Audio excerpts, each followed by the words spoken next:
కనుక నేను దేవుని బిడ్డనంటే ఒక మంచి ప్రవర్తన కలిగిన మనస్సాక్షి నేను కాపాడుకుంటాను కానీ ఊరికి నేను నా నోరును నా చేతులను పారేసుకోను. హల్లెలూయా. ఈరోజు ఎంత గొప్ప దైవవాక్యం అండి.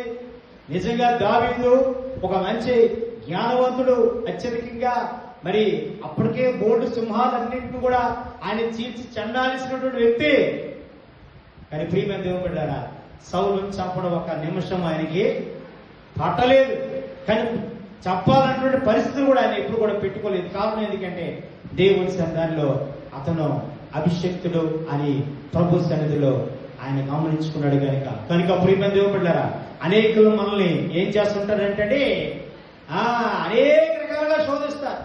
అదేనండి, ఎంతవరకు అంటే ప్రియమైన దేవుని బిడ్డలారా, మనలను ఆ పరిపూర్ణంగా ఆ యొక్క పరిస్థితిలో పడిపోయేటట్లుగా ప్రజలు మనల్ని శోధిస్తారు. అనివే ఆయన ఆవేడి అని అంటారు. ఎవరు?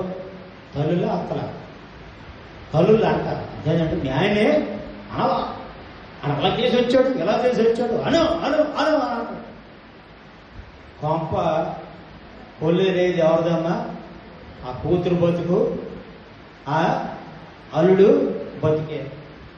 ఇటుపక్క ఈ అత్తమామలు బాగానే ఉంటారు, ఈ తల్లిదండ్రులు బాగానే ఉంటారు. అదేనండి, నేను అదే అడుగుతాను అనుకున్నాను. అదండి, ఎప్పుడు కొడుకిచ్చి పెళ్లి చేసావా, లేకపోతే నీకు పరిచారం చేయడానికి నీ కొడుకు ఇచ్చుకున్నావా?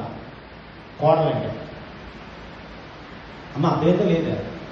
కోడలు నీ కొడుక్కిచ్చి పెళ్లి చేసావా, లేకపోతే నీ కాళ్ళ కింద పడి ఉంటుందని నువ్వు నీ కొడుక్కి పెళ్లి చేసావా? అదేదా? అర్థమవుతుంది, అర్థం కదా అర్థం. అదేనండి, నీ కొడుకు భార్యగా ఎవరినిచ్చావు నాన్న? ఎవరినిచ్చావు? ఆ అమ్మాయిని ఇచ్చావు. అంతేగాని నీ కాళ్ళ కింద పని చేయడానికి ఒరే నువ్వు దాన్ని చేసుకోరా, అది నా కాళ్ళగా పడి ఉంటున్నా అంటాడు అమ్మాయిడమ్మా. కాబట్టి నీ కొడుకే ఆమె భార్య కానీ దాసురాలు కానీ